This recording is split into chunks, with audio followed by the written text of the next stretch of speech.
Hey friends! So, as promised, I have Mr. Harris here with me.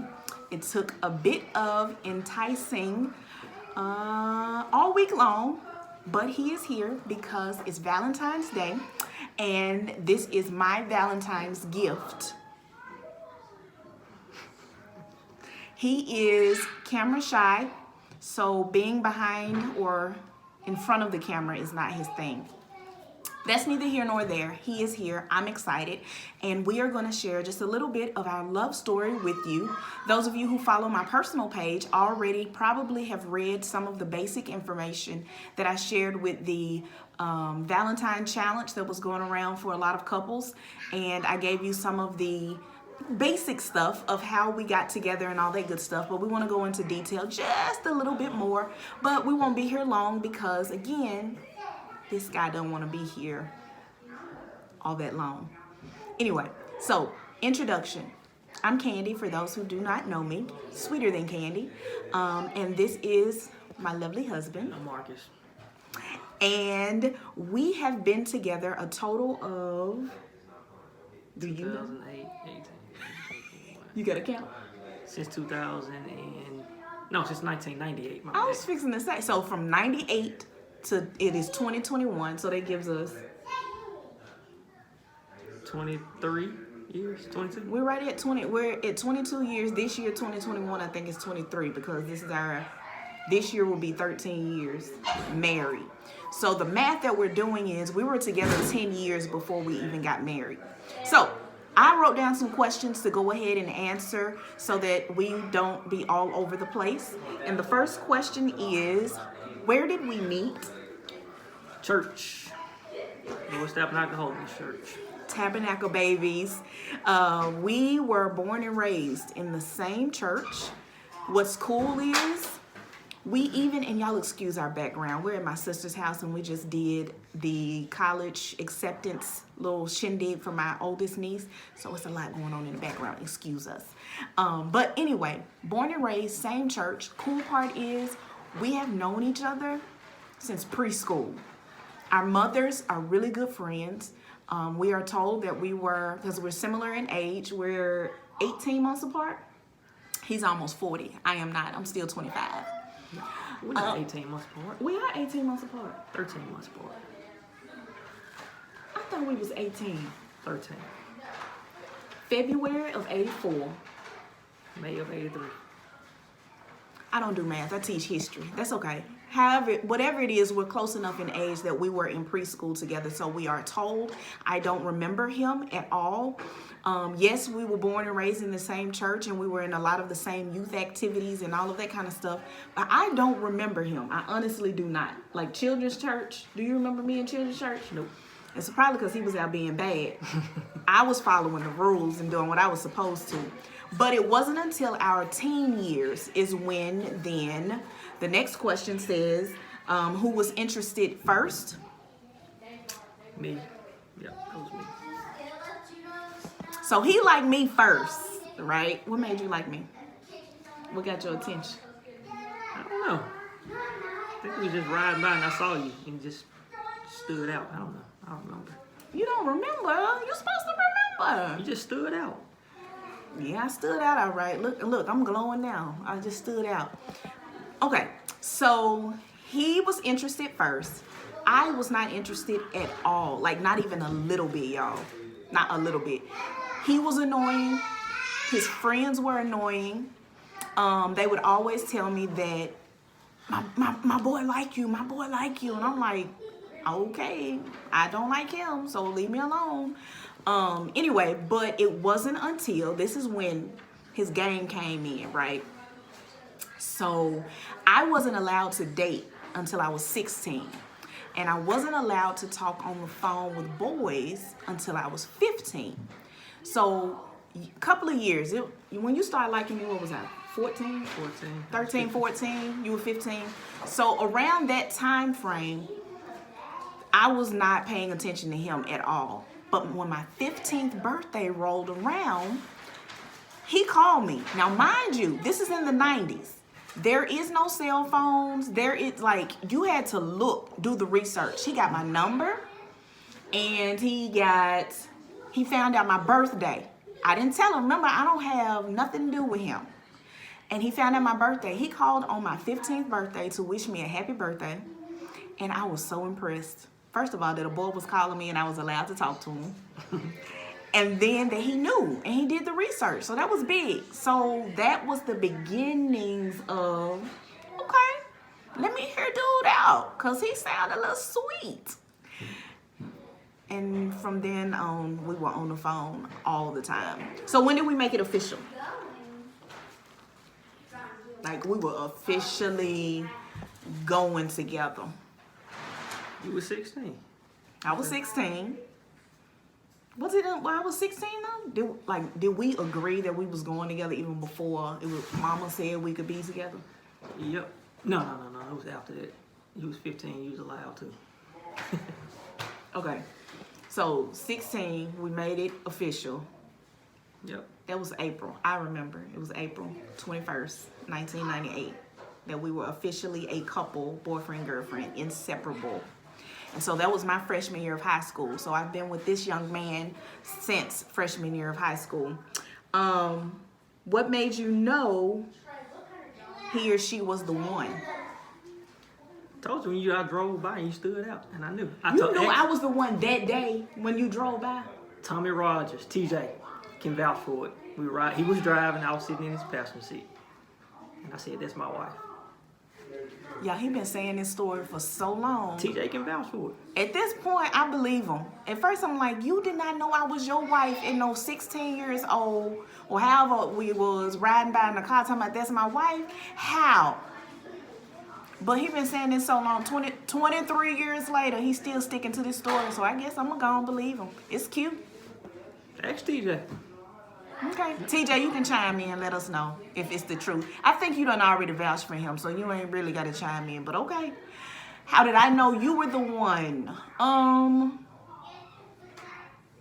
never wanted to be away from you. So we were like always on the phone. And I wanted to, wherever he was is where I wanted to be. So that was what sealed the deal for me. And I knew that he was the one. I didn't know so much as marriage, but I knew that I really, really, really, really wanted to be wherever he was. And that possibly could have been love. Again, 16, you don't know quite yet, but I knew that I liked him a lot. Anyway, Jewel. Shh. Okay. What about college? The distance, how did it work? Yeah. It was rough. I was in Texas. She was in Tennessee. UT Martin. Both of us from Memphis, right? I'm at UT Martin. 2 hours away, hour and a half. My mom was driving almost 3 hours. And then he was 9 hours away. So that put us at a pretty big distance away from each other after 4 years of being in each other's presence. And that was definitely challenging to be so far apart. We actually hit a bump in the road where we actually broke up, and everybody was like, what are y'all doing? Y'all, we broke up for 2 years. 2 whole years we broke up. But I think it was a good thing. What you think? Yep, absolutely. Why do you think it was a good thing? Guess made us realize or appreciate each other more.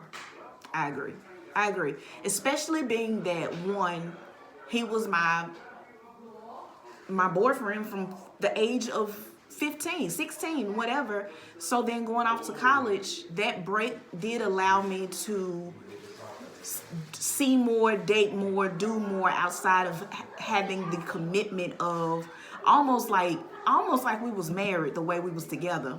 And so we were able to at least venture out and be detached for a second. But at the same time, like he said, it caused us to be very appreciative of one another with some of the relationships that we ventured into while in college away from each other. But here's the cool thing. We have always been really good friends, best friends. And so even while we were seeing other people, we were still talking on the phone to each other. Like, he would call me and tell me about his then girlfriend. I would talk to him about who I was talking to at the time. Like, we seeking advice from one another. How crazy is that? Anyway, so distance was definitely challenging for sure, but we trucked through. And it wasn't until our senior year. It was my senior year. You stayed in school a little longer. It was my senior year, my legit senior year. Why he was graduating the same time I was, I don't know. He was, an athlete. He was focusing on this stuff. But my senior year is when we got back together. Oh, let me tell y'all this one story.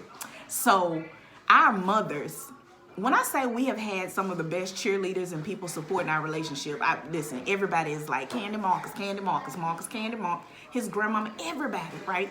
So our mothers call us while we are in college on three-way. Y'all remember three-way? Call us on three-way, connecting. They playing all these love songs in the background. Like, me and him on the phone, like, what are they doing? What are they doing? We listening on because it's our parents. And they just talking about, y'all need to get it together. And what are you doing? You belong together. And all this stuff. It was so cute.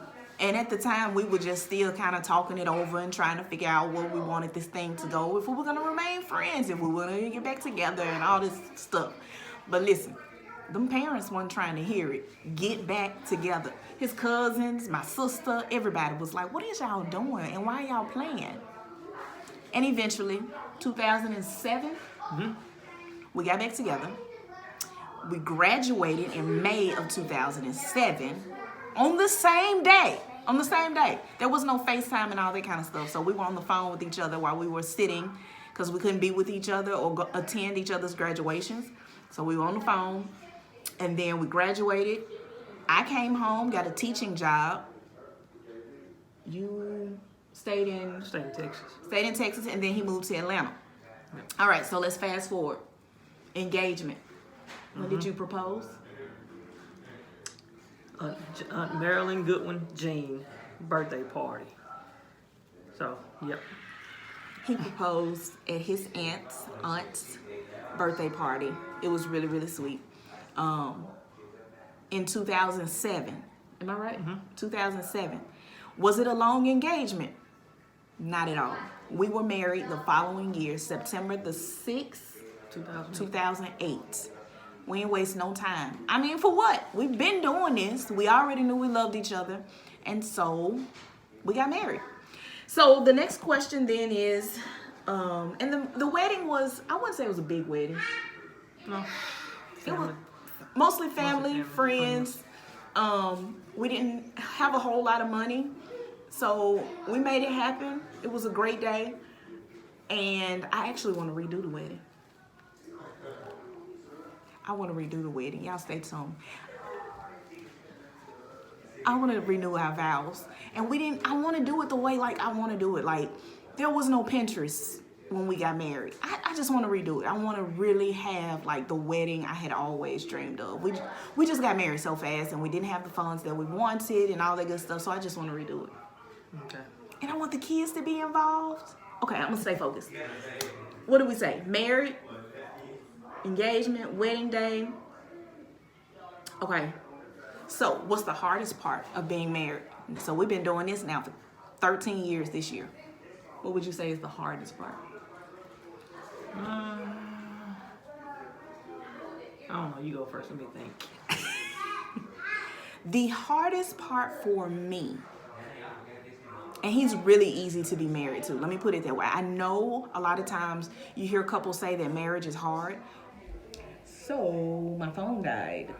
Well, actually, it didn't die. I'm out of storage on my phone. So we're picking back up with his phone. Hopefully the merge goes well. But what I was saying was, in my opinion, as far as marriage is concerned and people saying that it's hard, I wouldn't say that it's hard. Are there challenging moments? Sure. But it's not hard for us. We're such good friends and really laid back. Both of us are really laid back. Even if I try to argue, he don't have a whole lot to say. As you can see, he doesn't do a whole lot of talking. So I'm really arguing with the wall. But what's most challenging for me and from my perspective was when we added children. That was tough because at that time we are now no longer focused on just Candy and Marcus. We had a baby, and then another baby, and then another baby, back to back to back, 2011, 2012, 2013. That was tough for me. That was really, really tough for me. I don't know how hard it was for him. That hard for me because I went to work. See what I'm saying? That's why it was tough for me, because he was at work while he, gave me these 3 babies in 3 years, and I was at home with them. And the job he had at the time, he was traveling, and not a little bit of traveling. God bless all the military mamas and mamas whose husbands travel all the time. God bless you, okay? But he was traveling two weeks out of every month, consistently. And I had a newborn, a 13-month-old, and a 22 months? He was barely 2, Mark Anthony. That was hard. And so the resentment and bitterness began to set in with me because I felt like he was getting to be away or getting a lot of downtime or me time. He was in the hotels and getting to eat out with he was doing his job. I can't be mad at the man for doing his job. But again, while I'm at home with crying babies and 3 of them, that was hard. So that put a little bit of resentment and bitterness from my end, which then, of course, causes a little bit of friction between the 2 of us. Because when he would come home, I'm exhausted, I'm tired. I don't care nothing about what your trip was like. I've been at home with these kids. And how come it took you so long to get home from work? You remember when I used to get mad? Yeah. Oh my God, if he made one stop, I was in my feelings big time. So it's safe to say that the most challenging part of marriage was adding parenting to our marriage. Yeah, I agree. I'm going with yours. You cannot, because you said that wasn't challenging for you. I said raising the kids wasn't challenging. But adding the kids was challenging. Yeah, because I couldn't, like you say, it's not about us anymore. You're not a hard person to live with. You're a little junky, but that's about it. Messy, that's about it, but you're not a hard person to live with. In my defense, I just don't put my clothes up like he want me to. Most women, when we come home, we put our stuff over in that chair in the corner. You got one. And he want me to put my stuff up right there. I will. On the weekend. If I do it on the weekend. Anyway, so you gonna piggyback right off of me? Yep. Seriously? There's nothing else you would say is challenging. Am I challenging? No, we've grown to communicate better, so it's gotten better. The communication has gotten better. So that could have been a That was challenge. challenging in the beginning, yeah. You're right. I'm glad you brought up communication. That was challenging. Where I had to literally sit down Indian style and cry my eyeballs out talking to him because he just didn't see it my way, and I needed him to see it. Because he was gone. He was traveling.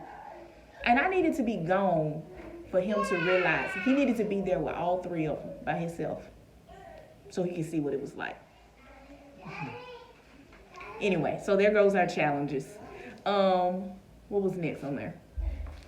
Oh, okay. So what's the best part? What? Of being married. The memories, just making memories. I agree. Yeah.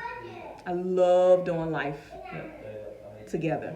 I just recently did a girls trip with my sister for her birthday, and that was awesome, right? We had a really, really good time. However, anytime I go anywhere and he's not with me, it's not 100% complete for me. For me, I'm talking about for me now. I know other people, they need their time away from their spouses, as we do. We have our own time, own friends, different things that we do. But when it's big trips or something like that, I really, really, really want to experience it with him. I tell people all the time, he's like, for real, my best friend.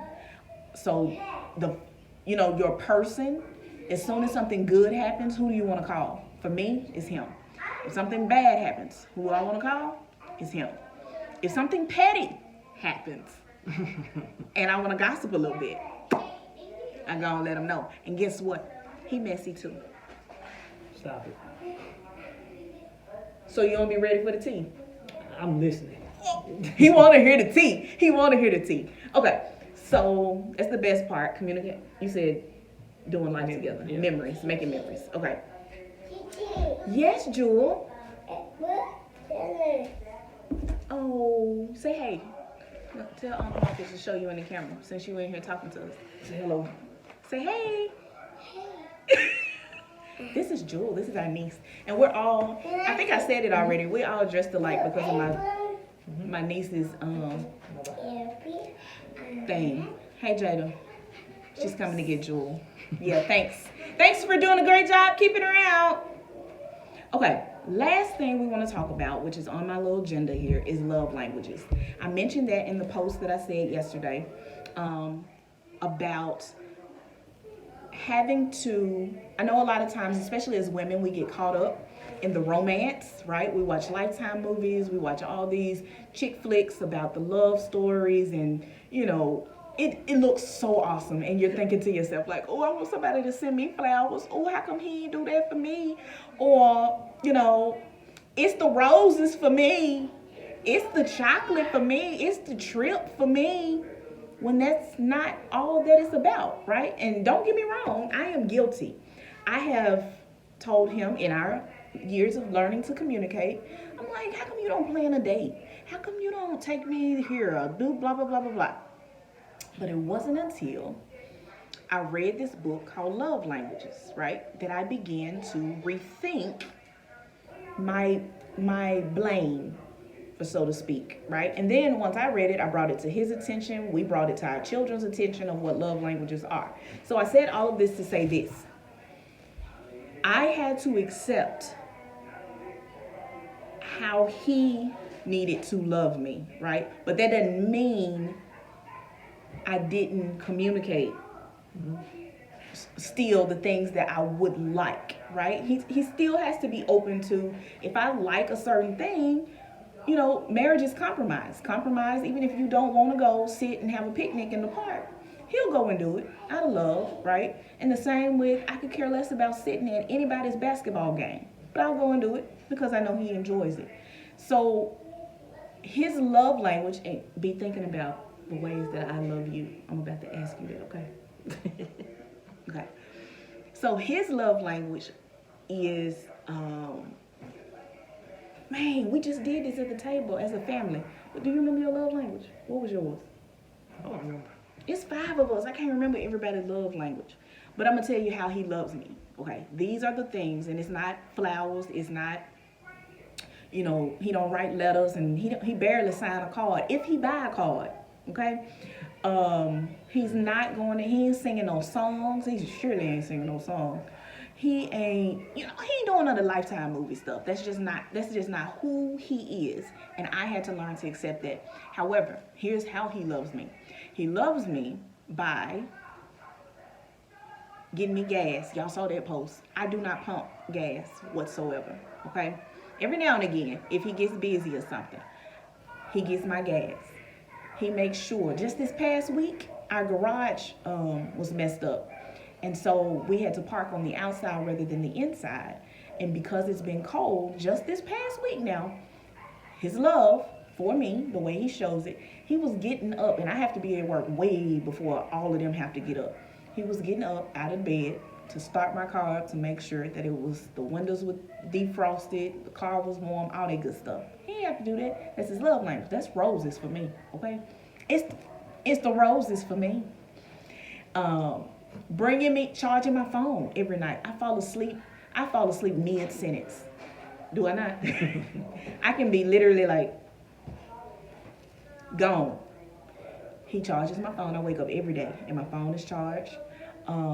Usually I can be a little bit forgetful, and he remembers everything. If I left it in the dining room somewhere, I wake up and I'm rushing for work, my laptop is already in my backpack.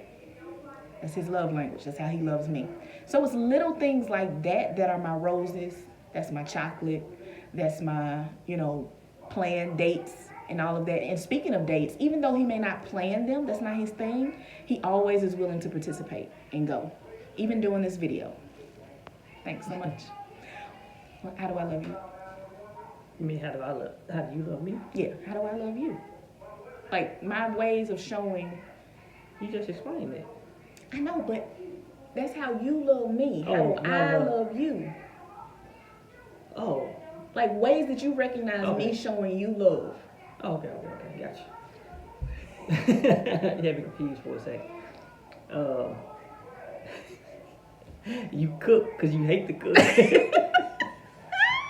That's one way. So true. I don't know why. I don't like it.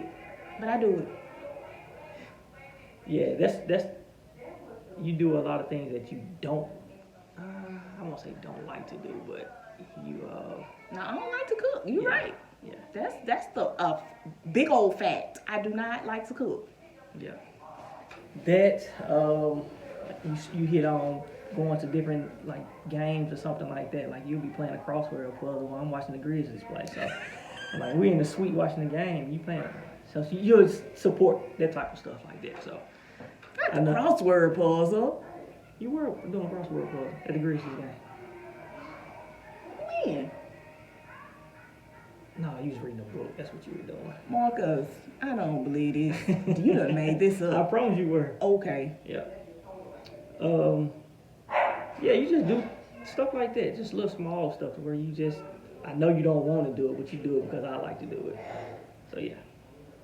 Okay then. Anyway, so the point is how your spouse or significant other shows their love. You have to be willing to see it and look at that versus trying to compare what it looks like for everybody else. It's not gonna look the same. It's just not gonna look the same. And now that I've gotten to the point of we are on year 13, I don't even want it to look the same. I like the way that he loves me, Candy. So with that being said, we've given you a little bit of information about us as a couple. I'm excited that he joined me. I hope that you guys had a really, really good Valentine's Day. It doesn't always have to be about couples, just loving on people. If we haven't learned in 2020 yet, love folks today, y'all. I'm so sick of hearing about people passing. Love on your people today. Look at it. Okay. We are out of here. I hope that this encouraged you in some way. We are continue to pray for us. We are by no means perfect at all. I know a lot of times people say, y'all so cute, y'all this, y'all been this. Not perfect. I could bust his head sometimes.